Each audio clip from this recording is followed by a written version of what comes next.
dans nos esprits, nos intelligences du corps, à mieux nous approcher du mystère de l'incarnation de la rédemption et d'en vivre de manière pleine et fruit nos souffles de caractère. Notre Père, qui es aux cieux, que ton nom soit sanctifié, que ton règne vienne, que ta volonté soit faite sur la terre comme au ciel. Donne-nous aujourd'hui notre pain de ce jour. Pardonne-nous nos offenses, comme nous pardonnons aussi à ceux qui nous ont offensés. Et ne nous laisse pas entrer en tentation, mais délivre-nous du mal. Car c'est à toi qu'appartiennent Le règne, la puissance et la gloire, pour les siècles des siècles. au nom du Père et du Fils et du Saint-Esprit. Amen. Bonjour à tous et à toutes. Normalement, on est pour 9h. 9h, je crois que papa seul qui était présent. Mais tout beaucoup bien de celui qui aime Dieu. Comme la lettre des Hébreux dit, on dit Dieu a parlé par les formes multiples et variées. On sait pas qui sont les derniers, il a parlé par son Fils, l'incarnation. Donc je pense que Dieu a voulu qu'on se retrouve à cette heure précise là pour ensemble nous approcher de notre thème d'aujourd'hui. Le thème d'aujourd'hui, si je ne me trompe, c'est le mystère de l'incarnation et de la rédemption. C'est ça, non? Le mystère de l'incarnation et de la rédemption.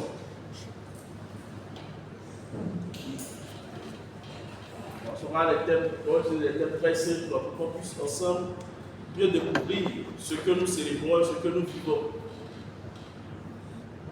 La question du mystère, on parle d'abord du mystère de l'incarnation et de la rédemption. Le mot mystère lui-même aussi peut faire peur déjà. Mais le mystère pour nous ici, c'est une vérité de foi révélée par Dieu qui dépasse la capacité de la raison humaine. Le mystère pour nous, tel que l'Église l'entend, c'est une vérité de foi révélée par Dieu. Donc Dieu a l'origine de la révélation, mais qui dépasse les capacités humaines. On peut appeler mystère ici ce qui est d'apparence fermé à la raison humaine, mais ouvert à la foi. La clé de compréhension du mystère de l'Église n'est pas la raison, mais la foi. Donc si on n'a pas posé ce présupposé là, on ne pourra pas comprendre tout ce qui sera dit et consommé dans le sens du mystère. Donc la clé de compréhension du mystère n'est pas l'intelligence humaine, n'est pas la raison humaine, mais c'est la foi. Si on donne un sujet de mathématiques tout à l'heure, une identité remarquable, la clé de résolution, c'est de connaître une identité remarquable, l'intelligence et de faire la démonstration pour montrer que A plus B égale à temps. Ça, c'est l'intelligence humaine qui est la clé de compréhension de l'énigme ou bien de la situation. Mais dans la foi, dans le mystère du domaine de la foi, le mystère révélé par Dieu, la clé de compréhension, c'est la foi. Donc c'est par la foi qu'on parvient à approcher le mystère. Et le mystère lui-même dépasse l'homme.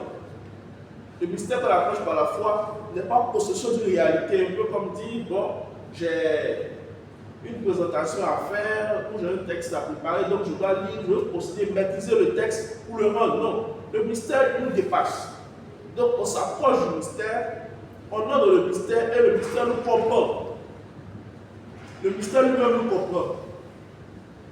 Donc la foi qui est la clé de compréhension du mystère nous donne de voir quelque chose qui est plus grand que nous, mais en même temps qui nous comprend, qui est avec nous, qui marche avec nous. C'est cela la réalité du mystère de Dieu. Dieu qui en même temps, au-delà de l'homme, marche avec lui.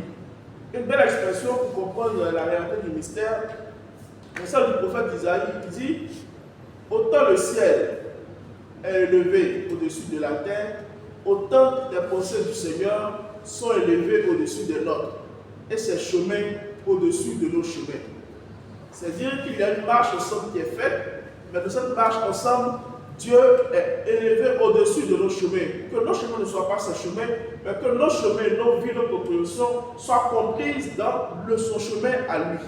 Donc voilà un peu la réalité de ce que peut être le mystère. Mais la compréhension du mystère, c'est la foi. Donc si on va avec l'intelligence, on s'égare tout de suite. Voilà pourquoi Jésus dit que ce qu'il y a de grand, le mot, tu l'as révélé au plus petit. Parce que les savants vont avec l'intelligence. Je veux comprendre, je veux comprendre. Mais la clé de la foi, c'est je veux découvrir la volonté de Dieu. Voilà l'approche qu'on fait. Donc, le mystère de l'incarnation et de la rédemption qu'on va aborder, l'homme qui vient avec le savant viendra vous dire je veux comprendre comment ça s'est fait l'incarnation, comment ça s'est fait la rédemption, le pourquoi c'est quoi, comment ça s'est fait, à quelle heure, comment ainsi de suite. Ça, c'est la compréhension humaine, l'intelligence. Alors qu'on est face au mystère, le mystère c'est quoi? C'est révélé par Dieu. C'est Dieu qui s'incarne. Donc, la clé de compréhension ici, c'est la foi qui ne vient pas comprendre le pourquoi de la chose, mais le comment découvrir Dieu. Donc la foi, c'est cela. Donc, le mystère de l'incarnation, c'est comment je peux découvrir l'action et la volonté de Dieu. Comme dans la rédemption, je peux découvrir et admirer la merveille de Dieu. En ce sens, j'entre dans le mystère, je le comprends, le mystère lui-même me donne de vivre des grâces liées à ce que nous allons voir. Donc l'incarnation, la définition toute celle de l'incarnation, on le sait tous, dans les terres à terre, c'est que le Verbe s'est fait chair, dit Saint Jean.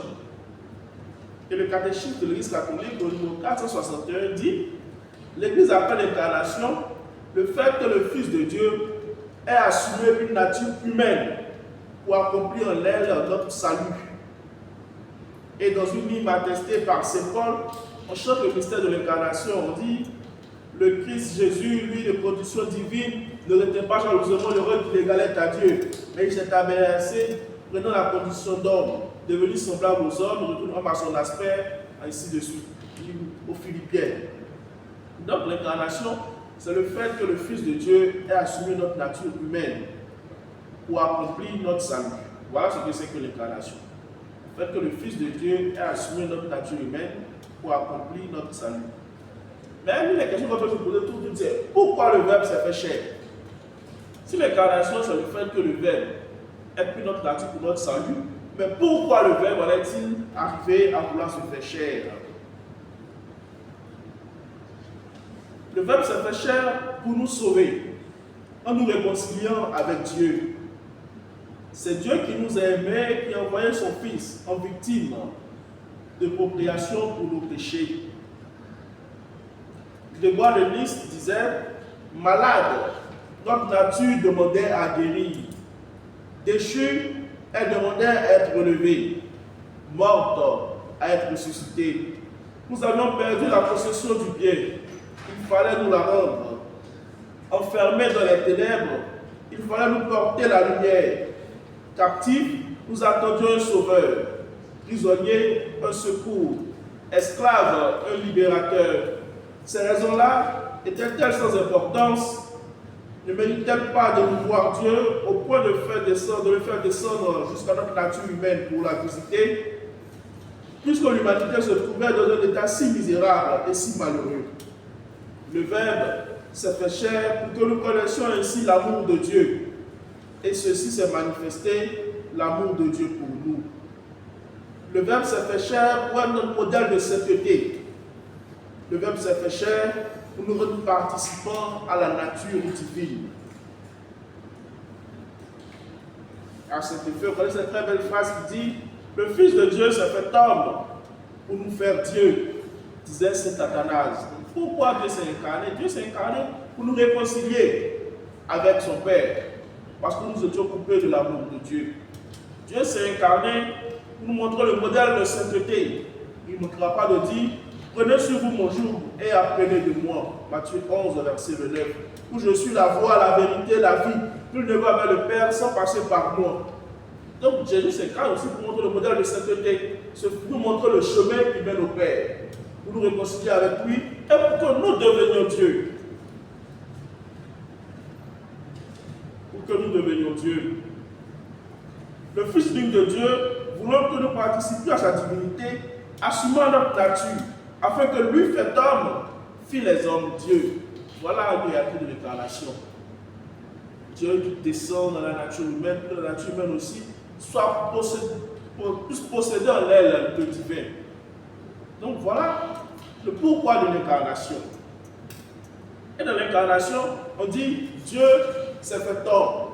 et il est pleinement homme. On parle de la question de Jésus-Christ comme vrai Dieu et vrai homme. Jésus-Christ perçu comme vrai Dieu et vrai homme. L'événement unique et tout à fait singulier de l'incarnation du Fils de Dieu ne signifie pas que Jésus-Christ soit en partie Dieu et en partie homme. Quand on dit vrai Dieu et vrai homme, ça ne veut pas dire qu'il est, voilà, il est métis, comme on dit souvent là. Dans le mélanger pour bien Annie ou Robert, non. Ça, il ne sait pas si ça se fait Annie ou Robert, mais quand on parle de Dieu fait homme, Dieu fait homme, ce n'est pas qu'il soit en partie homme, en partie Dieu. Ce n'est pas le résultat d'un mélange confus entre le divin et l'humain. Ce n'est pas Montolet. Voilà. Donc Dieu fait homme, il ne faut pas que ce soit Montolet, où on met l'air et puis ça donne quelque chose de particulier. Non. Le Dieu fait homme, c'est une vérité de foi. C'est que Jésus-Christ est vraiment homme, en restant vraiment Dieu. Cette vérité de foi, l'Église a dû la défendre et la clarifier au cours des premiers siècles. Et parler de tous les chrétiens d'aujourd'hui disent Jésus vrai Dieu et vrai homme, ça n'a pas été tout de suite accepté par les uns et les autres. Il y a eu beaucoup d'hérésies, il y a eu beaucoup de déviations, dont on va parler de quelques-unes les plus importantes. Il y a eu le dogétisme. C'est une hérésie qui dit que la nature humaine du Christ est une simple apparence. Ça veut dire que Dieu a fait semblant d'être homme. Ça, c'est une hérésie. Ça veut dire que c'est une vérité de foi. L'Église a combattu ça. Dieu a fait semblant d'être homme. Voilà, le dogétisme. Il y a une autre l'arianisme qui venait de prêtre, dit que le Fils est une créature du Père. Voilà. Il dit que le Fils, Jésus, a été créé par le Père. Cela a été combattu. Notre credo dit quoi? Engendré, non pas. Et une petite parenthèse, l'Église est tellement extrême dans l'humanité que l'Église ne dit rien par hasard. On pense que les textes de l'Église ont été écrits comme ça. Non? C'est parce que quelqu'un a commencé à dire un jour, comme le prêtre a vu que Jésus n'a pas fils de Dieu, il a été créé sur notre créature, que l'Église a expliqué non. Il faudra qu'on puisse recadrer la chose. Donc on dit engendré, non pas créé. Donc chaque mot de l'Église, chaque expression de l'Église a une histoire et est une purification de la vérité du moment. Donc souvent aujourd'hui on prend des textes, des termes, on lit comme ça, comme si ça allait de soi. Non. L'Église a pris le temps de se purifier, de clarifier ce qu'il y a à clarifier, ainsi de suite. À côté de l'arianisme, il y a une autre hérésie, l'apollinarisme, qui dit que la nature humaine est complète. Le corps humain, mais l'esprit est divin. Ça veut dire que Jésus a un corps humain, mais dans l'incarnation de l'esprit est divin. C'est une hérésie aussi qui a été combattue. On a à côté de cela le nestorianisme, qui sépare tellement la nature humaine de la nature divine qu'on a l'impression que Jésus a deux natures distinctes. Là encore, l'Église a dit non, ce n'est pas deux natures distinctes, c'est vrai homme et vrai Dieu. Il y a eu aussi le monophysisme, qui dit que la nature humaine était absorbée par la nature divine. La nature humaine était observée par la nature divine. Ça veut dire quoi? Jésus était homme, mais sa divinité a pris le dessus sur sa nature humaine.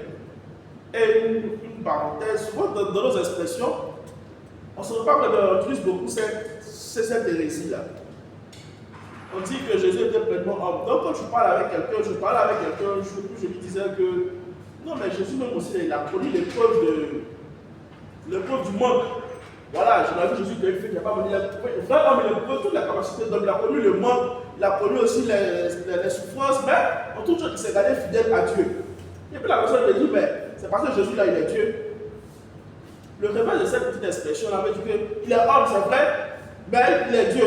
C'est pourquoi il arrive à faire ici, pour dire que la nature divine a absorbé une partie de sa nature humaine. Le point où Jésus qui résiste au mensonge, au diable, c'est parce qu'il a sa nature humaine a été absorbée. Je pense que je me fais comprendre. C'est un peu comme si on dit que bon, c'est vrai, on dit Jésus est homme, mais il n'est pas encore nous, on souffre là. Donc s'il était exposé à la même chose que nous, c'est sûr qu'il allait commettre tel péché. Donc en ce sens, le monophysisme, c'est cela. La nature humaine a été absorbée par la nature divine. Mais l'Église a dit non, il n'y a pas de nature humaine qui est absorbée. La nature humaine est pleinement présente, la nature divine aussi est pleinement présente. La dernière hérésie qu'on va voir, c'est l'adoptionnisme. Qui veut dire quoi? Ils disent que Jésus était homme, il était adopté par Dieu. C'est-à-dire Jésus est né homme comme naturellement. Et c'est lors du baptême, pour rappeler, quand il a versé l'eau sur la tête et que l'Esprit les cieux s'ouvrirent et que l'Esprit s'est apparu sous forme de colombe, c'est là que j'ai vu la voix du Père dire celui-ci est mon fils bien-aimé. Donc ils disent que c'est là, à partir de cet instant précis-là, que Dieu a adopté Jésus comme son fils et c'est là qu'il commence son ministère. Donc, c'est une hérésie aussi qui a été combattue. Donc les hérésies sur la question de l'incarnation, il y en a eu beaucoup. Il y en a eu beaucoup. Donc souvent, quand vous voyez nos petits enfants en train de se morfondre, en train de dire mais pourquoi se poser la question sur l'incarnation, en train de réfléchir, dites-leur que ça a déjà été pensé. Les gens ont tellement pensé ça avant qu'on a eu l'Église à arriver maintenant à situer sa doctrine de foi.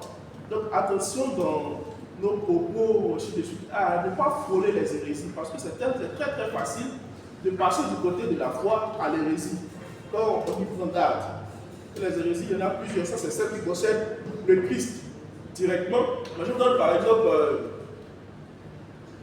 une autre hérésie qu'on peut-être on fait bien souvent. On pense que Jésus, voilà, Jésus n'a pas fait totalement le nom m'échappe maintenant. C'est une hérésie sur la Trinité. Où on dit que c'est Dieu le Père qui vient, à un moment donné, il devient le Fils, et après il devient l'Esprit Saint. Souvent l'esprit de la Trinité comme ça. Ça, c'est une grosse erreur. Je pense que je pense même le modalisme, je pense. Voilà, le modalisme. C'est-à-dire que Dieu est venu sur des mots, je pense bien. C'est-à-dire qu'il vient d'abord comme Dieu le Père à la création, après Dieu le Père s'en va, le Père devient le Fils, après le Fils aussi, quand il s'en va, il devient l'Esprit Saint. Non, ça c'est faux. Voilà, ça c'est faux. Donc, on doit faire très attention à ne pas arriver à explorer l'hérésie. Donc, pour me résumer jusque-là, on a vu que la réalité du mystère, on l'approche avec la foi et non pas avec l'intelligence. Première chose. Deuxième chose, l'incarnation, c'est le fait que Dieu s'est fait homme. On en a arrivé à dire pourquoi, eh bien, pour racheter l'homme, le renouveler de sa grâce avec Dieu, pour lui montrer le chemin qui conduit à Dieu, sur le chemin de la vérité et la vie, et également pour témoigner de l'amour de Dieu. Ainsi, Jésus-Christ est vrai homme et vrai Dieu. Il n'est pas plus homme que Dieu, que homme. Non. En sa nature, les deux natures sont présentes. Et on a vu certaines hérésies qui sont arrivées à nier cette réalité-là. Mais l'Église, dans le cours du temps, est arrivée à renouveler la réalité de l'incarnation. Et une des questions aussi qu'on peut se poser, par exemple, est comment le Fils de Dieu est-il homme? Parce que dans l'incarnation, la nature humaine a été assumée et non absorbée. L'Église a été amenée au cours des siècles à confesser la pleine réalité de l'âme humaine avec ses opérations et du corps humain. L'Église a rappelé que dans l'incarnation, Jésus n'a pas fait semblant d'être Dieu. Dieu n'a pas voulu passer par une nature humaine, non, il a voulu l'assumer complètement. Et le Fils de Dieu a travaillé avec des mains d'homme. Il a pensé avec une intelligence d'homme. Il a agi avec une volonté d'homme. Il a aimé avec un cœur d'homme. Né de la Vierge Marie, il est vraiment devenu l'un de nous, en tout semblable à nous, hormis le péché. Et un livre express numéro 22, paragraphe 2. En ce sens, le Christ qui s'incarne vient avec l'âme, avec une âme. Il vient avec une volonté. Il vient avec un vrai corps. Il vient avec un cœur incarné. On parlera toujours de la volonté humaine du Christ. L'Église entend signifier que le Christ possède deux volontés et deux opérations naturelles, divines et humaines, non pas opposées, mais coopérantes, de sorte que le Verbe fait chair a voulu humainement, dans l'obéissance à son Père, tout ce qu'il a décidé divinement avec le Père et l'Esprit Saint pour notre salut. Dans les deux volontés du Christ dont on parle, on entend une volonté humaine et une volonté divine, qui ne sont pas opposées, mais qui sont coopérantes. La volonté humaine et la volonté divine du Christ coopèrent dans sa nature, au point où humainement parlant, c'est-à-dire par sa nature humaine, il veut obéir au Père, de ce que le Père veut qu'il accomplisse divinement. Et c'est cela le chemin que le Christ veut nous montrer par l'incarnation. Sa nature humaine à lui coopère avec la volonté divine de son Père. De sorte à ce que le mystère de l'incarnation, il accomplisse au quotidien ce que Dieu veut. Et c'est à cela que nous sommes invités. Rappelons-nous, on est fiers de dire que par le Christ, l'homme est devenu Dieu. Dieu s'incarne pour que l'homme devienne Dieu. Si l'homme devient Dieu, c'est pour dire que nos volontés aussi, comme la volonté du Christ, doivent être capables de coopérer à l'accomplissement de la volonté de Dieu. Voilà où on voit le mystère de l'incarnation.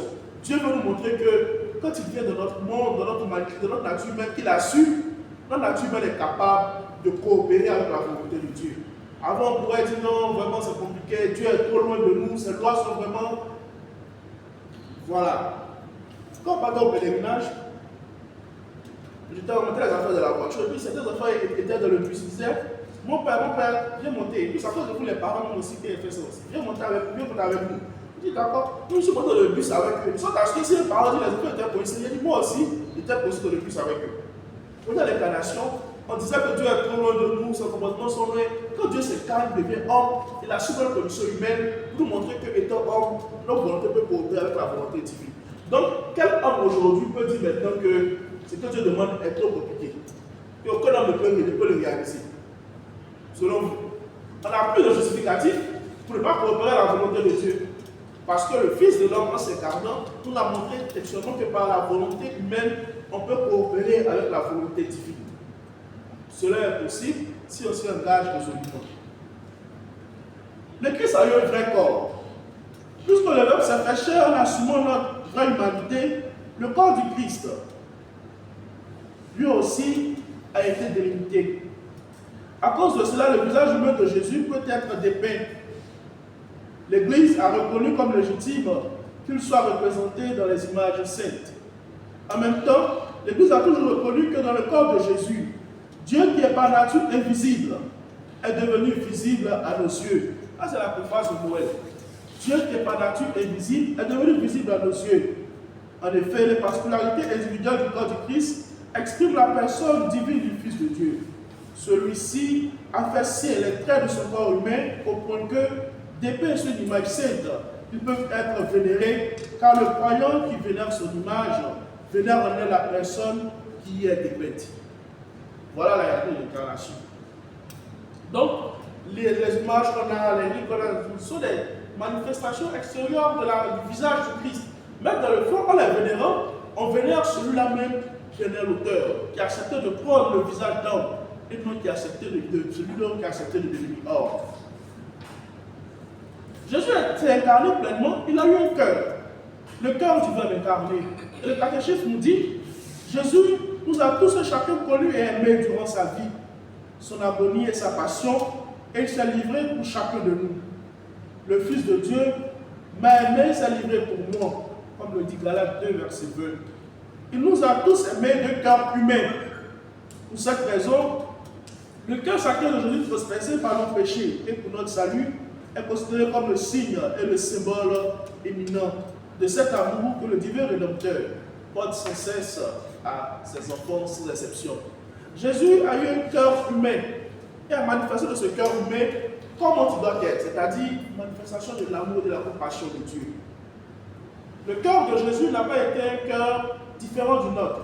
Pour que notre cœur à nous soit attaché au péché et captif des liens de la rancune, de la haine, de la jalousie, et que son cœur soit captif de la grâce de l'amour de Dieu. Non, Jésus est un cœur humain. Pourquoi?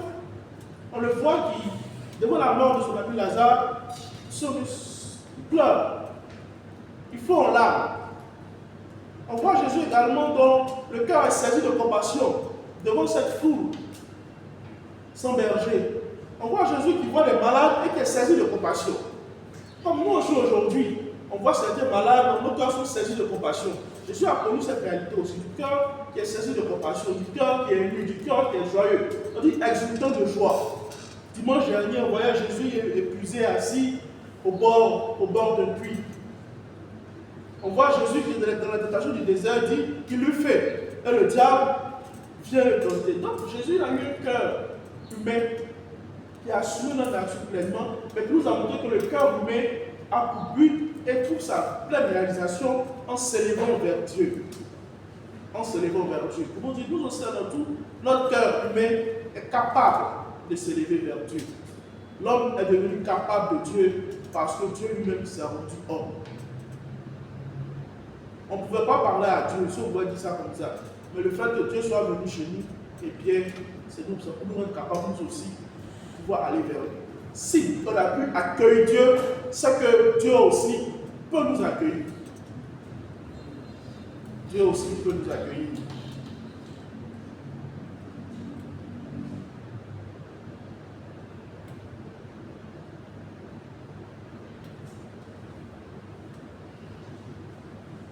Alors, donc, chers frères et sœurs, le mystère de l'incarnation, comme je l'ai dit, n'est pas à comprendre comme étant une réalité totalement extérieure à notre salut. Non.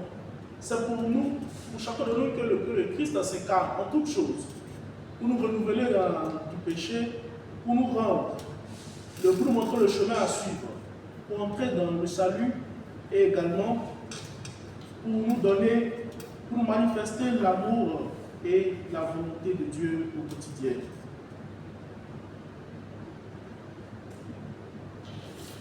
Et quelques généralités, l'incarnation vient du latin incarnare, qui signifie prendre chair. Qui signifie prendre chair. Et qu'est-ce que nous pouvons ajouter?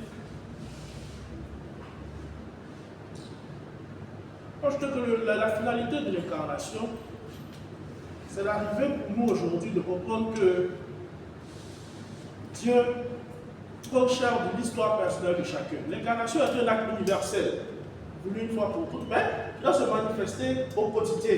Pour notre capacité à laisser Dieu prendre chair de notre histoire, c'est-à-dire le Seigneur qui vient, qui intègre notre vie, qui l'assume pleinement. Qui l'assume pleinement. Et on va arriver à la rédemption qui dit que ce qui n'a pas été assumé, il ne peut pas être sauvé. Pourquoi commencer par l'incarnation? Parce que si Dieu n'a pas assumé pleinement notre nature humaine, il ne peut pas la sauver également pleinement. Donc, pour que nous aussi nous puissions vivre du message de la rédemption totalement, il faudrait que nous acceptions aussi que le Christ aussi, au quotidien de notre vie, puisse vraiment s'incarner totalement dans nos différents milieux de vie, dans nos cadres. La Vierge Marie, qui est celle-là même qui accueille l'incarnation, qui accueille le Fils de Dieu en son sein, se laisse transformer à partir de cette incarnation. L'histoire de la Vierge Marie se lit dorénavant à partir de l'histoire de l'incarnation de son Fils. La Vierge Marie n'est plus vue pour ce qu'elle est en elle-même, mais elle est vue, honorée et vénérée dans l'Église à partir de ce qu'elle a reçu en son sein, le Verbe de Dieu. Nous aussi, l'incarnation de Dieu dans notre vie doit arriver à ce que nos vies ne soient plus lues à partir de ce que nous sommes, ce que moi je suis. Saint Paul dit ce que tel est, mais à partir de ce que Dieu peut s'incarner de notre vie, réalise et devient. Donc l'incarnation devient le repère, voilà, autour à partir duquel doit se lire la vie du chrétien. Donc on doit prendre l'histoire d'un chrétien, quand on commence par l'incarnation, c'est-à-dire par le Dieu présent dans sa vie, avant d'en arriver à lire les autres événements de son existence. Pour faire nous parler comme Saint Paul, on a la mesure de dire ce n'est plus moi qui vis, c'est le Christ qui vit en moi. Et incarnation et rédemption sont deux faits qui sont liés. Pourquoi le Christ s'incarne? Parce qu'on a dit qu'il vient aussi pour libérer l'homme esclave du péché, le restaurer. Donc la rédemption intervient dans ce qu'on va vivre surtout pendant la semaine sainte, qui est la passion, la mort et la résurrection du Fils de Dieu. Parlons de la rédemption. Dans le procès de Jésus, les coupables, ce ne sont pas seulement que les Juifs présents. Ce ne sont pas que les Juifs présents. D'ailleurs, ils disent que ce sont retombe sur nous-mêmes et sur nos enfants. Donc, ils entendent eux-mêmes d'abord et puis leurs enfants par la suite. Mais à cela, il faut ajouter que tous les pécheurs furent auteurs de la passion du Christ, tel que nous enseigne le catéchisme de l'Église catholique. Tous les pécheurs, d'une certaine manière, furent auteurs également de la passion du Christ.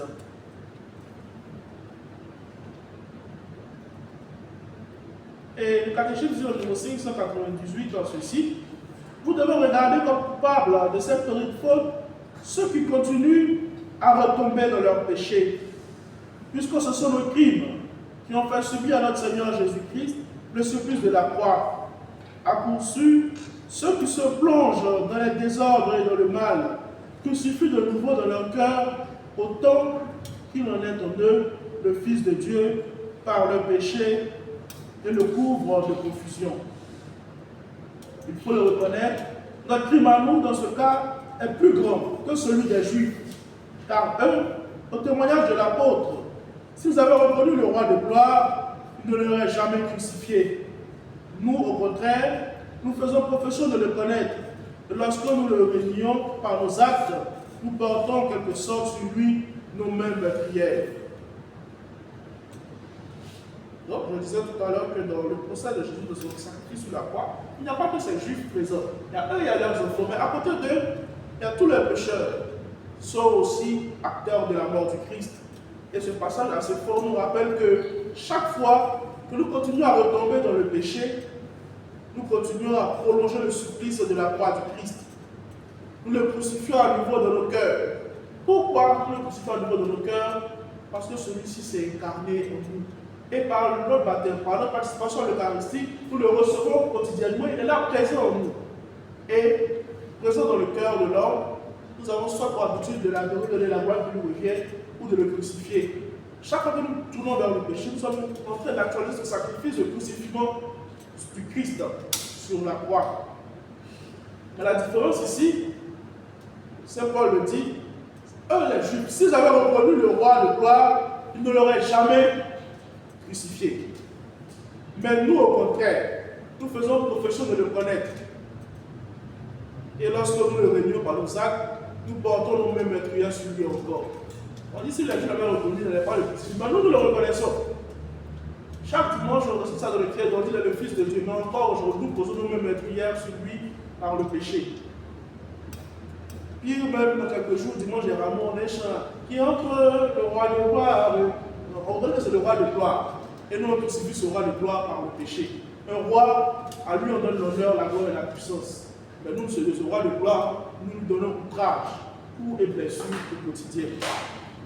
La mort rédemptrice du Christ, chers frères et sœurs, entre dans le dessein divin de salut. Jésus, livré selon le dessein de Dieu, est arrêté.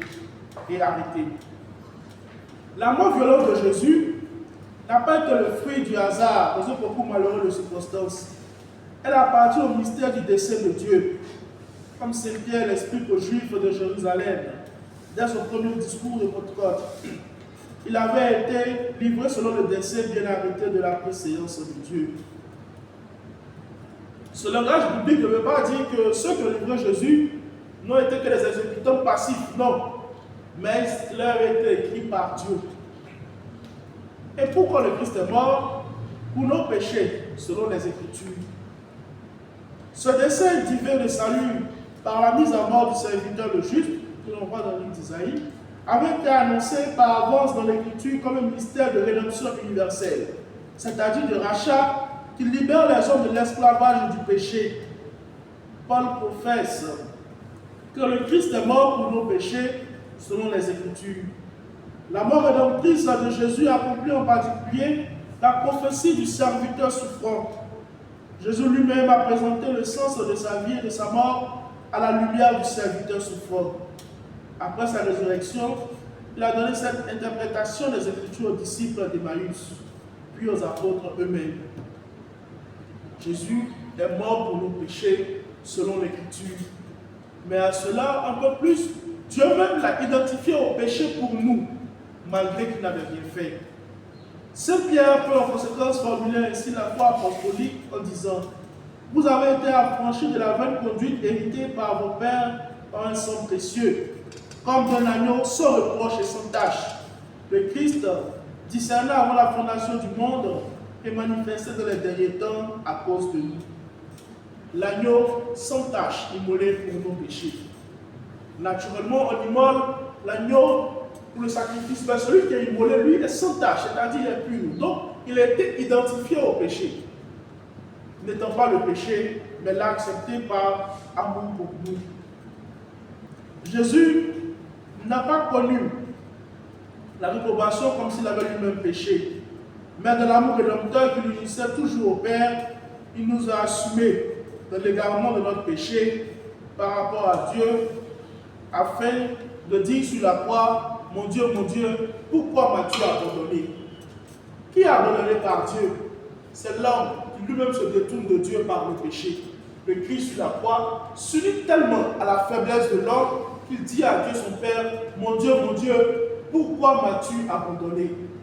Il fait le cri de l'homme pécheur, du genre humain qui a péché, qui a abandonné de Dieu.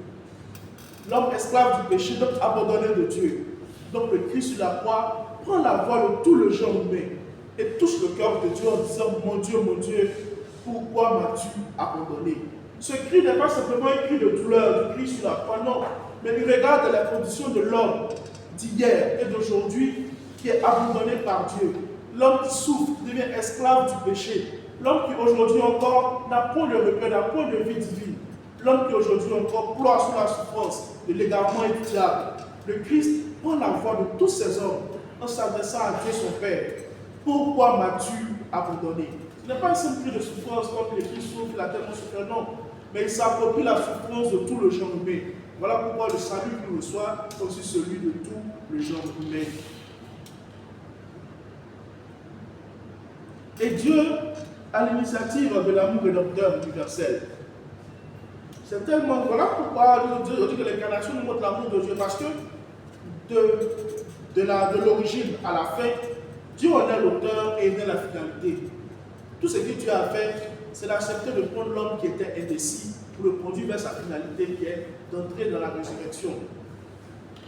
En livrant son Fils pour nos péchés, Dieu manifeste que son dessein sur nous est un dessein d'amour bienveillant qui précède tout mérite de notre part. On dit accepter pour mourir pour un homme juste, c'est déjà compliqué. Mais le Christ est mort pour nous, pendant que nous étions encore pécheurs. Montrez combien plus que cet acte d'amour posé par le Christ est assez grand. Et c'est le fruit d'un amour universel pour nous. L'amour, ce n'est pas nous qui avons aimé Dieu, mais c'est lui qui nous a aimés et qui a envoyé son Fils en victime de propriation pour nos péchés. C'est très important de retenir dans l'émission de la rédemption ceci. Ce n'est pas nous qui avons aimé Dieu pour que Dieu soit sensible à l'amour que nous lui portons pour envoyer son Fils. Voilà, ce n'est pas nous qui avons aimé Dieu. Un exemple très simple, peut-être si Mme Fondio, par exemple, elle aime tellement les pères que nous sommes, qu'elle vient nous offrir peut-être un plat le dimanche. Je dis, je ne peux pas pour les faire ce dimanche-là. Donc, elle a manifesté un acte d'amour envers nous. Au point où demain, si elle a besoin de nous les prêtres, elle dit, ah mon père, pardon-nous, vous nous aider rapidement, dit non, Mme Fondio. Même si elle est fatiguée, non, Mme Fondio, de toute façon, nous avons dit dimanche, on va lui refuser ça. Donc, automatiquement, on se dépêche et puis on va lui rendre le service, ça nous demande. En ce sens, on peut dire que c'est elle qui a fait le produit. Elle nous a aimé en premier, elle a manifesté l'amour en premier, donc on lui donne en retour. Mais nous n'avons pas aimé Dieu en premier. De notre contraire, nous avons désobéi à Dieu. Et lui, malgré cette désobéissance, on se lui de nous aimer en premier et d'envoyer son Fils pour notre salut. Vous voyez un peu l'œuvre de l'amour qui est dans la rédemption. On n'a pas aimé Dieu en premier. Au point où Dieu se sent redevable de nous sauver en une quelconque manière. On ne l'a pas aimé, bien au contraire. Donc il n'est pas redevable de nous sauver en quelque manière que possible. Mais il prend l'initiative de nous sauver par amour pour nous. Donc c'est comme si son amour pour nous est à la base et à la fin. Donc toute cette œuvre de rédemption-là n'est que le fruit de l'amour de Dieu. Et ce qu'on demande à l'homme, c'est de coopérer à cet amour-là. Même là encore, l'homme trouve le moyen de se dérober à cet amour qu'il reçoit gratuitement. Cet amour, chers frères et sœurs, comme le dit Saint Paul aux Romains tout à l'heure, c'est que Dieu est mort pour nous pendant que nous étions encore pécheurs. Romains 5, verset 8. Cet amour est sans exclusion. Jésus l'a rappelé en conclusion de la parabole de la brebis perdue. Ainsi, on ne veut pas, chez votre Père qui est aux cieux, qu'un seul de ses petits ne soit perdu. Jésus affirme donner sa vie en rançon pour la multitude. Ce dernier thème n'est pas restrictif, il oppose l'ensemble de l'humanité. L'unique personne du Rédempteur qui se livre pour la sauver. L'Église, à la suite des apôtres, enseigne que le Christ est mort pour tous les hommes, sans exception. Il y a eu et il n'y aura aucun homme pour qui le Christ n'ait pas souffert. Il n'y aura pas un homme pour qui le Christ n'ait pas souffert. Et il y a un théologien qu'on appelle Balthazar qui va plus loin, qui dit que le Christ est mort pour tous les hommes. Il est tellement le médiateur entre Dieu et l'homme que même le nom de l'homme actuel est conditionné par le oui de Dieu. Je m'explique. Il dit c'est parce que le Christ a pu dire oui à la volonté de Dieu son Père que nous les hommes avons la possibilité de dire non. Donc on peut dire qu'il y a Dieu, quand il y a Dieu comme ça, il y a le Christ qui est là qui a dit oui. Donc au point quand nous qui sommes en bas, quand on dit oui à Dieu au nom de son projet, quand on dit non à Dieu, on est toujours racheté et sauvé. Le Christ, Dieu a toujours sa lumière d'amour sur nous. Parce qu'en premier, il y a un oui qui conditionne notre nom. Je ne sais pas si je vais vous montrer la question de l'amour infini de Dieu et le sacrifice de notre Christ. Avec que le Christ s'est mis entre Dieu et nous pour que quand l'homme va vers Dieu, la lumière de Dieu soit sur lui, qu'il éclaire, qu'il regarde. Mais quand l'homme se détourne de Dieu, par le sacrifice du Christ déjà accompli, il demeure toujours d'une assistance de Dieu. Au point où le jour il décide de revenir à lui, eh bien le Seigneur lui ouvre toujours ses bras. Parce qu'il y a quelqu'un, voilà, Dieu a payé notre caution, on va dire ça comme ça. Voilà, c'est la caution. On dit que même quand tu ne payes pas ton loyer un mois, à cause de la caution, tu peux rester encore dans la maison, c'est ça, non? Ou bien c'est ça, non? Voilà. C'est ce que Jésus a fait pour nous. Donc au point où la caution ne sert pas à payer les argent. ça ne sert pas. C'est à faire la réparation. Ah, d'accord, ok. Merci beaucoup. Bon, je veux dire, je ne terme, alors je ne vous connais pas. Dieu a donné la garantie. Voilà. Jésus a accompli la garantie. En ce sens où on se dit, même si il est en train de partir quelque part, par le sacrifice accompli par le Christ sur la croix qui est le médiateur, il demeure toujours sauvé par cette rédemption. Au point où l'homme qui s'égare n'est plus perdu.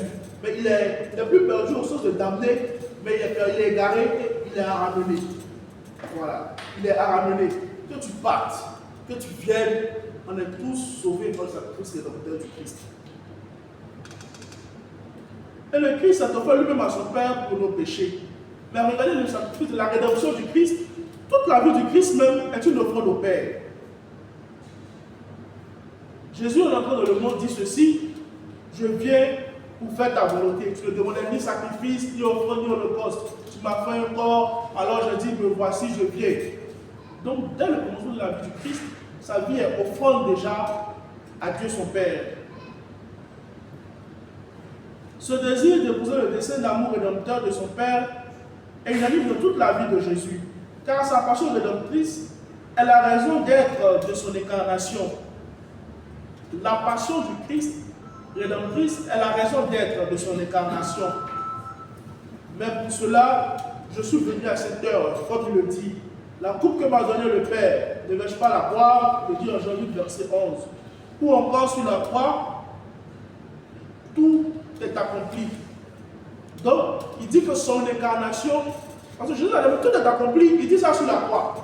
Qu'est-ce qui a accompli? Ce qui est arrivé à terre. Donc, il est en train de dire que tout ce qu'il a fait du coup toute sa vie, de sa naissance, de ses miracles, l'accomplissement c'était sur la croix, qui est la rédemption. Et Jésus épouse librement cette idée de rédemption. Il connaît l'épreuve à Golgotha. Il connaît également la sueur de l'agonie, avec la peur, s'il est possible, l'homme émot cette coupe, ainsi de suite. Mais, en toute chose, il se garde fidèle à sa mission rédemptrice, car il se veut, et il veut être le rédempteur de l'homme. Jésus, par sa mort sur la croix, accomplit l'unique sacrifice et définitif de notre salut. La mort du Christ est à la fois le sacrifice pascal qui accomplit la rédemption définitive des hommes. Par l'agneau qui porte le péché du monde, le sacrifice de la nouvelle alliance est accompli.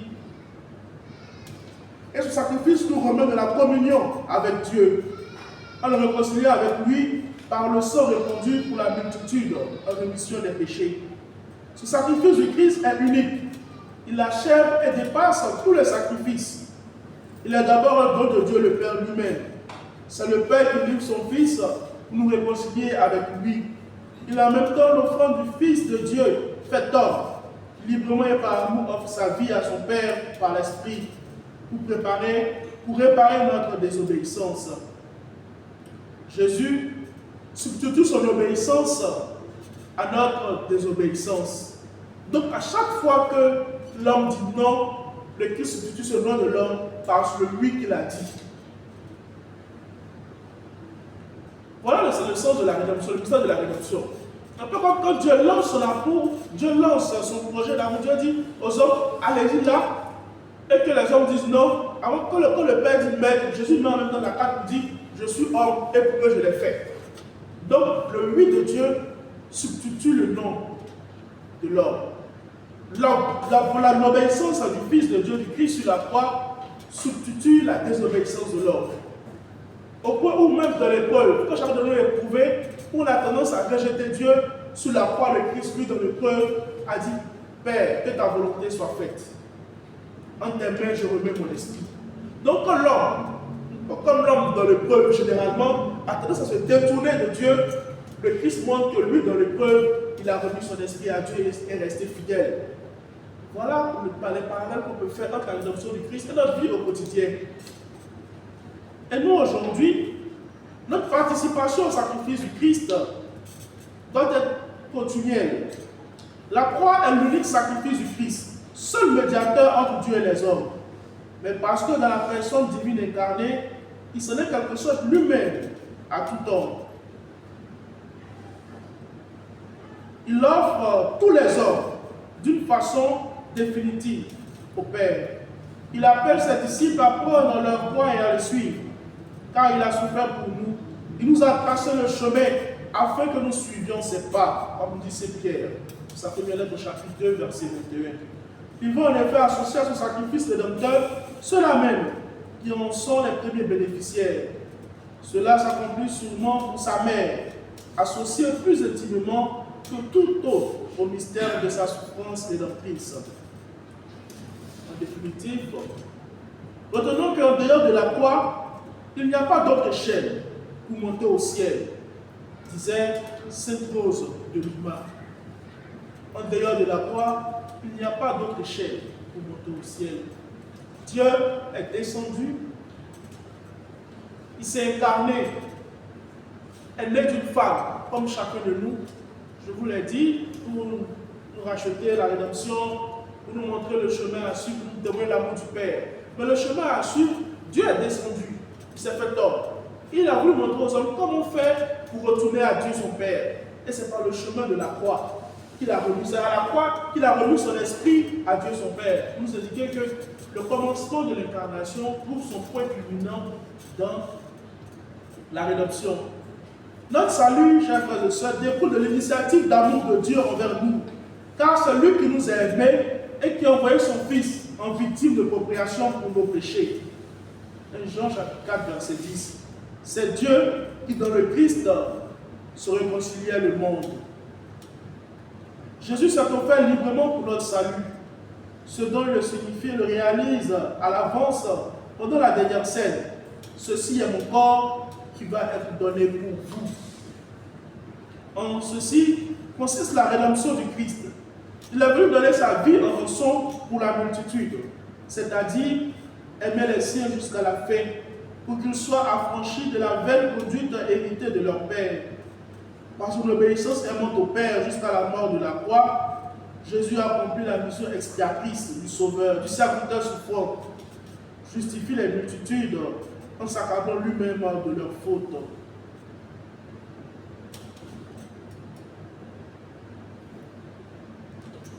Rédemption, chers frères et sœurs, signifie racheter, libérer, payer pour délivrer. Dans l'Antiquité, on payait une rançon pour libérer un esclave. Jésus fait cela pour nous. Le Fils de l'homme est venu donner sa vie en rançon pour la multitude, pour nous racheter. Et le péché commis par l'homme ne pouvait se racheter lui-même. Voilà pourquoi Dieu vient pour le racheter. Et le sacrifice du Christ sur la croix, la rédemption s'accomplit pour nous en 3 moments. La passion, Jésus qui souffre pour nos péchés. La mort, il offre sa vie pour le Père. Tout est accompli, dira-t-il. Et la résurrection, la mort est vaincue. Sans la résurrection, la croix est tragédie. Avec la résurrection, la croix devient victoire. Les 2 mystères sont inséparables. Donc, d'où le lien maintenant entre mystère de l'incarnation et mystère de la rédemption. Sans incarnation, Dieu ne pourrait pas mourir pour nous. Sans rédemption, l'incarnation n'aurait pas accompli sa mission. Donc, incarnation et rédemption sont liés parce que sans incarnation, Dieu ne pourrait pas mourir pour nous. Sans rédemption, l'incarnation n'aurait pas accompli sa mission. Saint Grégoire de Nazianze dit, ce qui n'a pas été assumé n'est pas sauvé. Parce que Jésus a pris notre humanité est sauvée. Au niveau de la rédemption, il faut faire une nuance entre rédemption et rachat. Entre rédemption, rachat et salut. Rédemption, rachat, salut. Rédemption, rachat, salut, je vais le salut. La rédemption, elle est offerte, elle est faite une fois pour toutes. Mais le salut, pardon, demande l'effort personnel de chacun. Si nous sommes rachetés par Dieu à travers la rédemption, pour notre salut, il nous faut le concours de chacun d'entre nous. Donc une chose est d'être racheté par Dieu, une chose est de participer à son salut. Saint Augustin dit, Dieu nous a créés sans nous, mais il ne peut pas nous sauver sans nous. Donc on est tous rachetés par Dieu. Il nous a tous libérés par le sacrifice du Christ. Maintenant, quitte à chacun maintenant d'œuvrer pour son salut. Je crois que j'ai assez parlé, je vais me résumer le petit thème en définitive. Toute la foi chrétienne a 2 éléments essentiels en ce qui concerne le Christ, l'incarnation et la rédemption.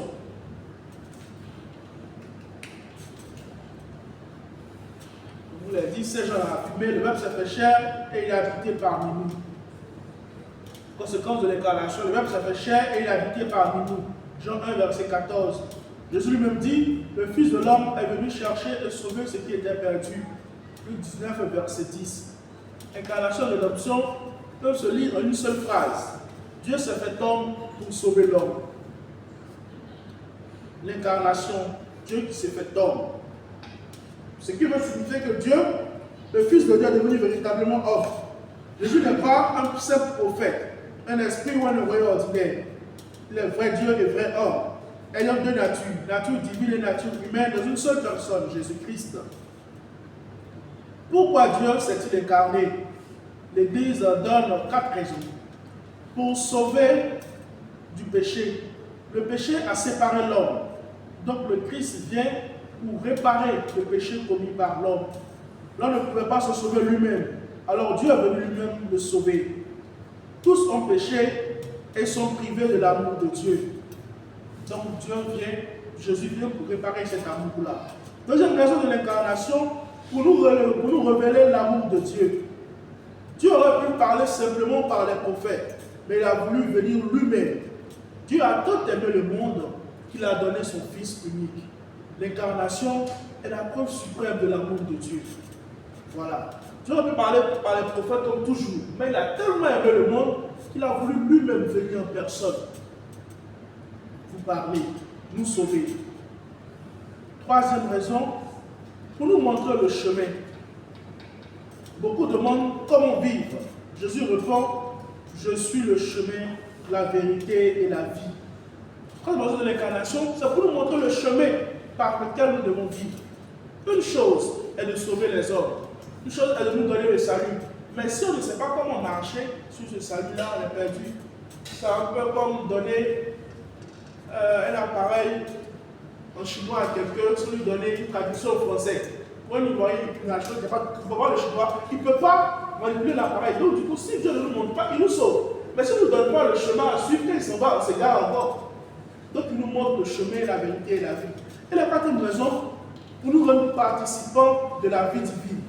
Le but final est immense. Être enfant de Dieu, donc participer à la nature divine. Aujourd'hui, on n'avait pas d'autre droit de citer au ciel. Parce que notre nature est entrée dans le ciel et c'est à travers Dieu, Jésus qui montre la nature humaine dans le ciel. Nous aussi, on a droit de citer, droit de parole au ciel. On devient citoyen des cieux. On devient citoyen des cieux. Donc, voici les 4 raisons qui motivent l'incarnation. La rédemption, le salut par la croix. Ce que signifie rédemption, je l'ai dit, c'est racheter, libérer, payer pour délivrer. Le Fils de l'homme qui vient pour donner sa vie en rançon pour la multitude.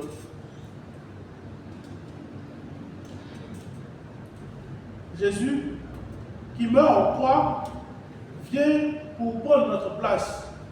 Parce que la croix, nous le posons, pourquoi est-ce que Jésus va mourir jusqu'à la croix, et ainsi de suite? Parce que l'homme ne pouvait pas réparer. Il était passible d'une mort spirituelle. Et la justice divine exige réparation. Donc Dieu lui-même qui vient, par le sacrifice de la croix, réparer la faute et la désobéissance de l'homme. Comment Jésus nous sauve? Jésus nous sauve par sa passion. Il souffre pour nos péchés. Il nous sauve par la mort sur la croix. Il offre sa vie au Père. Il nous sauve par sa résurrection. La mort est vaincue. Et enfin, comment vivre la rédemption aujourd'hui? Le salut est offert par Jésus et doit être accueilli, comme je l'ai dit, par la foi. Croire en Jésus. Celui qui croit en lui a la vie éternelle. Mais aussi par les sacrements. Le baptême nous sauve du péché. La confession nous restaure de la grâce. Et l'Eucharistie nous unit au sacrifice du Christ. Voilà les moyens de salut que nous avons aujourd'hui. Montrez pleinement le mystère de la rédemption. Le baptême nous sauve du péché. La confession nous restaure dans la grâce. Et l'Eucharistie nous unit au sacrifice du Christ. La messe rend de manière efficace et actuelle le sacrifice de la rédemption. Une vie convertie qui doit découler des mystères de déclaration de rédemption implique l'abandon du péché. Par exemple, la fidélité dans le mariage, l'honnêteté, le rejet des commérages, le refus des pratiques occultes. Saint Paul dit, vous avez été achetés très cher, glorifiés donc Dieu dans votre corps. 1 Corinthiens 6, verset 2. Chers frères et sœurs, en conclusion, toute la foi chrétienne tient dans cette vérité. Dieu s'est fait homme pour sauver l'homme. L'incarnation révèle l'amour de Dieu. La rédemption réalise notre salut. Et chaque messe rend présent ce mystère. Comme le dit Saint Léon le Grand, reconnais chrétien ta dignité.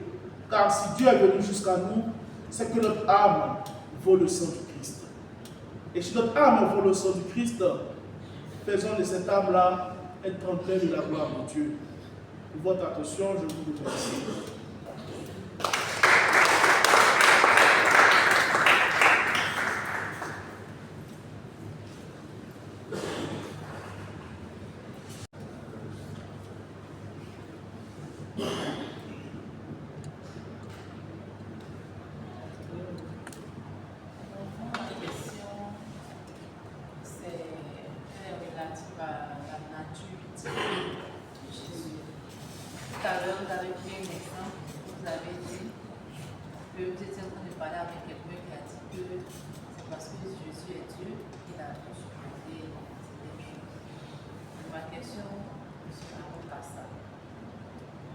Vous avez dit qu'on ne détache pas sa nature humaine de sa nature divine.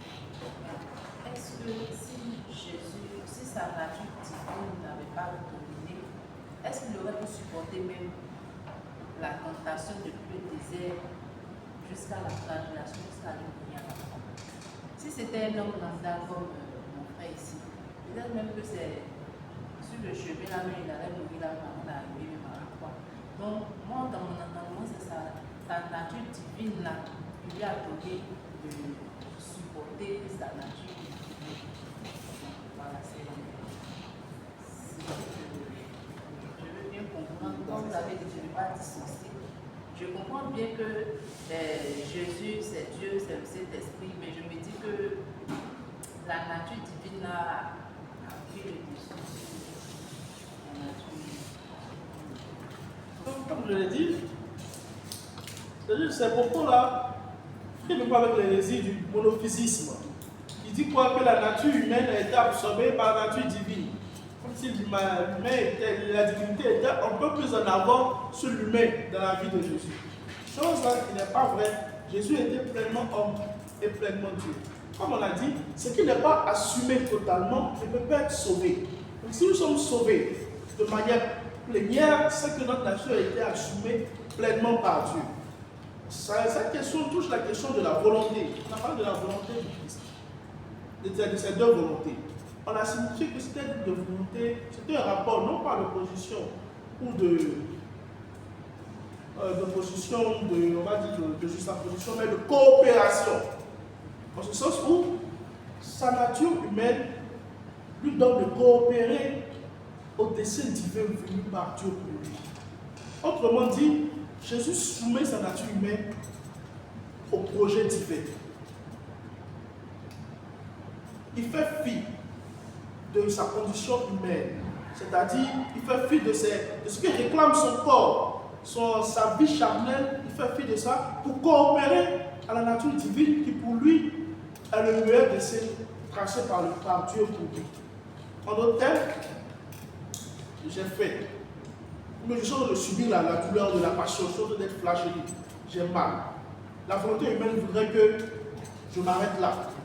Mais l'exemple, après, au chalet de Gethsemane, Seigneur, Jésus il a pris des fois. Il dit, si tu le veux, éloigne de moi cette coupe. Expression de sa volonté implicite, d'éloigner de lui cette coupe parce que son âme est triste à mourir. Jésus connaît la tristesse. C'est sa volonté, il est triste à mourir. Donc, si tu le veux, éloigne de moi cette coupe. Mais en même temps, la coopération lui fait dire quoi? Cependant, ce ne soit pas ma volonté qui se fasse, mais la tienne. Et il comprend que quand les gars viennent, c'est la volonté de Dieu qui peut s'opérer et il s'y soumet. Quand vous êtes barré, il y va. Donc sa nature humaine coopère avec sa nature divine. En ce sens, pour nous les hommes aujourd'hui, c'est d'arriver à croire que cela est possible. Notre nature humaine doit arriver à pouvoir coopérer avec la volonté divine de Dieu pour nous. Cela est possible. Cela est possible et Jésus nous donne l'exemple parfait.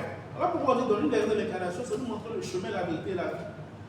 Tu es triste, tu as perdu un parent, tu as perdu un proche. Jésus aussi était triste à mourir, mais c'est levé, il a allé. Tu connais des difficultés, d'ailleurs, on parle des difficultés, je suis enceinte, je ne peux pas, je n'ai pas les moyens, c'est compliqué. Jésus a assumé la note dans le ciel, mais il était dans une bonne joie. Il est soumis à quelque chose. Jésus, je reviens, ils ont voulu à sa vie. Lui, le Fils de Dieu, il était très balé comme il déplaçait des guerres. On le prend ici, on le voit en Égypte, on le prend ici, on se cache, on veut le tuer. Dieu. À supposer, voilà pourquoi c'est tellement vrai. On ne fait pas une évaluation pour lire les choses. Pourquoi est-ce que, si la nature divine elle a absorbé, vous savez que les anges allaient accepter que le soldat la chiffre? Naturellement, non. Donc souvent, on lit ça d'une certaine version, on lit ça de l'autre côté. Les anges, Dieu qui donne Moussa, ça veut dire de te porter sur leur pied, de peur que ton pied ne heurte les pierres. Ils auraient accepté qu'on crache sur lui, Dieu qui lui venait, eux ils venaient. C'était pas possible. Donc ça montre qu'il y a, là, en lui, c'est deux natures. Les hommes auraient venu le chercher pour le faire descendre de la croix. Lui, le Fils de Dieu, s'il avait besoin que des hommes viennent le détacher, laisse poser lui comme ça, pendant que les anges sont là, les anges exterminateurs qui sont sous ses ordres. C'est dire quelque part que la nature humaine a été pleinement absorbée. Parce que de vous à moi, on est prêt que si moi, j'étais le Fils de Dieu, j'étais le Fils de Dieu, à la résurrection, là, moi, il allait vouloir que tout le Israël là me voit. Il allait me susciter devant tout le monde en même temps pour me voir de la croix. Si tu es vraiment le Fils de Dieu, descends de la croix et nous croirons en toi. Peux-tu aller jusqu'à provoquer Dieu comme ça sans qu'il puisse répondre? Alors qu'on a vu déjà avec le prophète Élie, le prophète de Baal, il dit le texte, ils allument le feu. Dieu dit, Élie dit mettez de l'eau, pour qu'ils puissent voir comment Dieu est grand. Et malgré ça, le feu surgit chez Élie, mais non pas chez le prophète de Baal. C'est-à-dire que la nature était pleinement pleinement absorbé. Jésus n'aurait pas pleuré pour Lazare.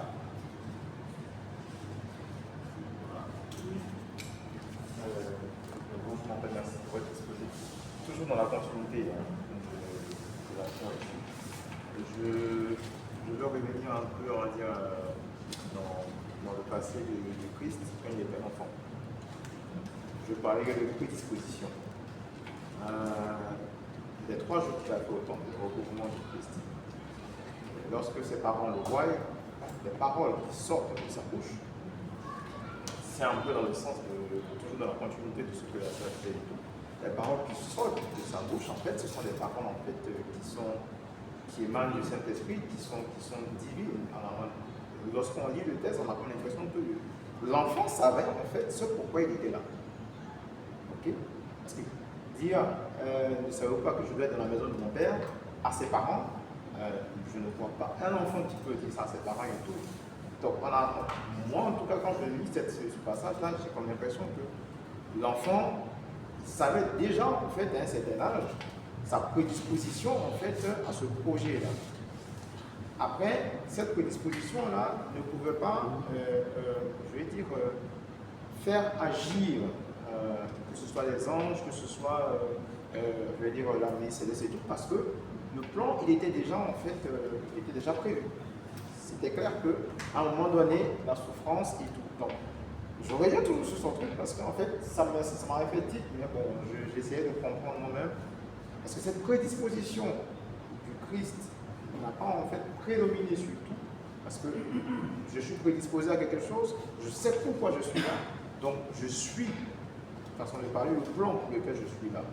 Est-ce que quelqu'un de lambda, je vais dire, aurait pu le faire? Pour moi, je ne sais pas, mais je ne pense pas. Donc, je reviens quand même dessus parce qu'il y a quand même certains trucs qui montrent cette prédisposition. Le truc aussi, c'est qu'il ne faudrait pas qu'on lise la chose à la lumière de notre point de vue aujourd'hui. Parce que quand nous déjà approchons les scènes d'écriture, on a déjà le germe de la foi en nous qui conduit notre lecture de la parole de Dieu. Mais à l'époque, ce n'était pas ainsi. Voilà pourquoi Marie gardait toutes ces choses dans son cœur. Mais en même temps, on le voit, le fait qu'il est dans le tome, on dit qu'il pose des questions, qui interroge dans ce tome de ses réponses.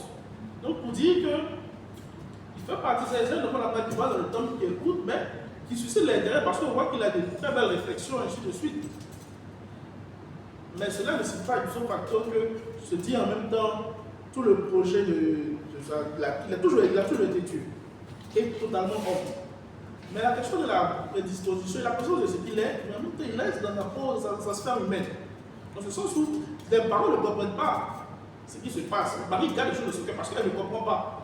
Elle-même, voilà, la question de la présentation, où il y a un hic, c'est que ça qu'elle a compris en premier, ça devait être la Vierge Marie. Parce qu'elle sait comment est-ce qu'elle a conçu l'enfant encensé. Mais elle-même ne comprend pas encore.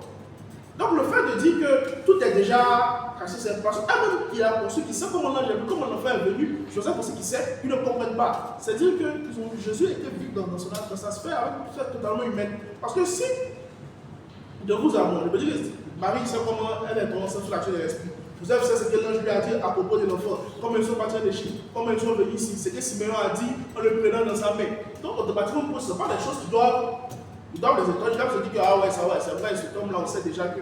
Mais pourquoi ils se sont étonnés? Parce qu'ils n'arrivent pas, il y a une histoire totalement humaine de Jésus qui se présente à eux, il est pleinement en voilà, après ce continent, naturellement, ils auraient pu dire, bon, de toute façon, lui-là, nous, là, c'est un enfant bizarre, on sait depuis longtemps que c'est à cause de l'esprit, c'est comme il est venu là, on sait déjà, mais il se donne. Au point où Marie arrive à dire, pourquoi nous on t'a cherché pendant longtemps? Même elle ne comprend pas, logiquement, elle aurait pu comprendre l'attaque, mais attention, le texte que je dis là, c'est oublié que c'est quelqu'un qui est venu sous l'action de l'esprit, quelqu'un, parce que Jésus est là, totalement humain. Mieux encore, Jésus qui est en train de partir, faire des miracles, il va plein la maison, Marie qui l'a porté, qui a eu la boule, qui a dit, tu vas recevoir le Fils de Dieu, c'est là. On va lui dire que tes frères et tes soeurs te cherchent, on dit qu'il a perdu la tête. Pour rappeler, moi je vous ses frères et soeurs disent qu'il a perdu la tête. Ça pose un problème. Si vous avez conscience de comment il est venu dans ce monde, si vous savez qu'il est Dieu, pourquoi est-ce que vous dites qu'il a perdu la tête? Dieu le contraire. Pas ça? Voilà, effectivement. Parce que ses frères même disent, Effectivement, ça va dire que oui, lui, là, effectivement, c'est le fils de Dieu. Lui, là, il est né par Marie. Non, non, c'est bien au contraire. Eux vont le chercher pour qu'il rentre à la maison parce qu'ils se disent qu'il a perdu la tête. Oui, mais mon père, après, ces personnes que vous avez citées, Marie, Joseph et tout, je vais dire, n'ont pas eu en fait la plénitude de l'information du projet de Dieu par rapport à son fils.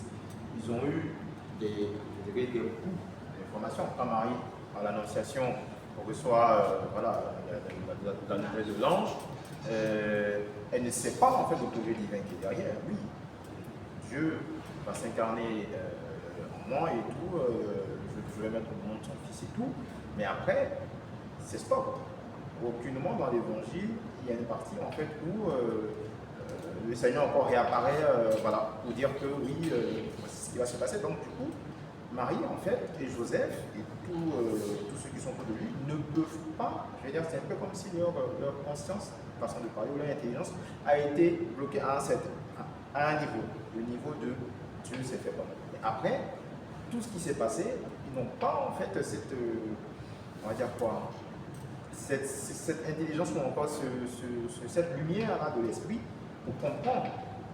Donc, je ne dis pas que ce n'est pas un rôle, mais chacun en fait est dans son élément et chacun dans sa nature humaine.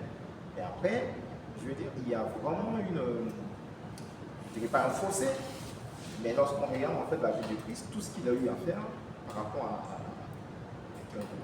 normal et tout, on sent vraiment cette différence-là en fait.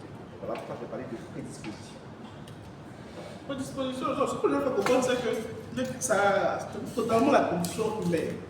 Et l'acceptation totale et pleine de sa condition d'homme a fait voiler à certains de sa c'était il y a une fois, tous les gens de Marie, il faut savoir que même là encore, ils n'ont pas été attirés par, ils n'ont pas l'intention de se rappeler pour dire que si, parce que Jésus s'est présenté à eux, comme je l'ai dit dans la préface, totalement homme. Pour dire que sa nature divine étant présente, il agit en homme, totalement comme nous, sans exception, à part le péché. Excepté le péché, il assume pleinement notre nature humaine. Il va, les récits de l'enfant de Jésus dont on a dans certains apocryphes, on présente Jésus qui a des amis, qui parle plus vite comme le fils. Voilà pour dire que n'est-il pas le fils du charpentier, n'est-il pas le fils de... Parce qu'on le voit dans l'histoire totalement humaine. Rien pour dire que la question de notre nature divine aurait absorbé sa nature humaine, parce qu'aucune action de Jésus n'a fait dire aux gens à la base qu'effectivement, pour sa contemporains, c'est vrai qu'il y a eu d'abord ils sont fermés au miracle du Christ accompli. En dehors de ça aussi, ils ont pu observer l'humanité du Christ de manière plénière. L'humanité du Christ avec ses volontés, avec ses limites, avec ses modes humains. Si je comprends bien, en fait, le Christ n'a pas permis à ce que sa nature divine interfère sur sa nature humaine. La nature divine n'a pas interféré sur la nature. La nature humaine n'a pas interféré sur la nature divine. Mais il y a une coopération que s'accomplisse la volonté de Dieu. Et la finalité, comme je l'ai dit, c'est l'une des raisons de l'incarnation, montrer à l'homme le chemin à suivre. De la mesure où nous devenons capables de Dieu par l'incarnation du Fils de l'homme. Et comme je le dis à travers, je vais terminer avec cette citation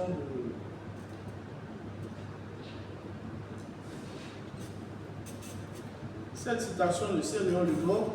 Reconnais, chrétien, ta dignité, car si Dieu est venu jusqu'à nous, c'est que notre âme vaut le sang du Christ. Donc ici, on nous fait comprendre que nous sommes arrivés à une certaine dignité qu'il nous faut préserver en nous gardant et nous conduire.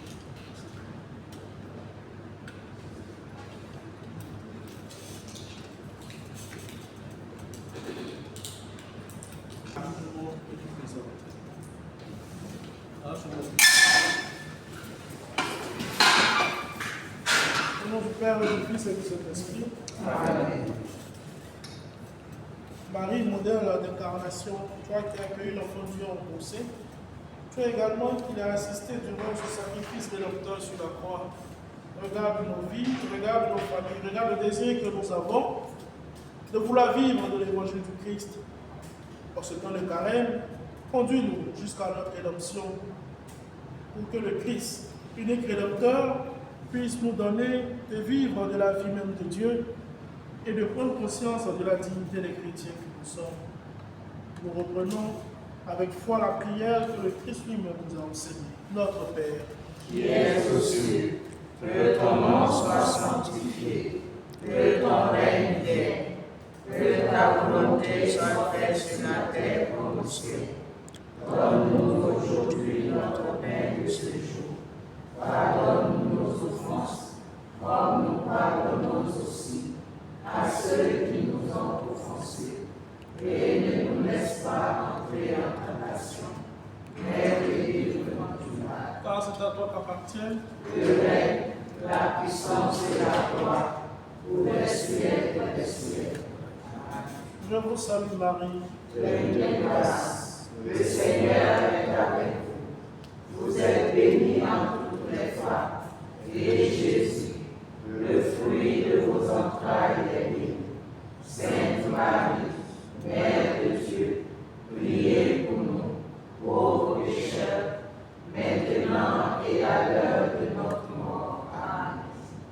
gloire au Père et au Fils et au Saint-Esprit, Comme il était au commencement, maintenant et toujours, dans les siècles des siècles. Amen. Notre-Dame de l'Incarnation, Priez pour nous, Notre-Dame de la Tendresse, priez pour nous, Saint Joseph, priez pour nous, le Seigneur soit avec vous et avec votre esprit. et que Dieu Tout-Puissant vous bénisse, le Père et le Fils et le Saint-Esprit. Amen. Bénissons le Seigneur. Rendons grâce à Dieu.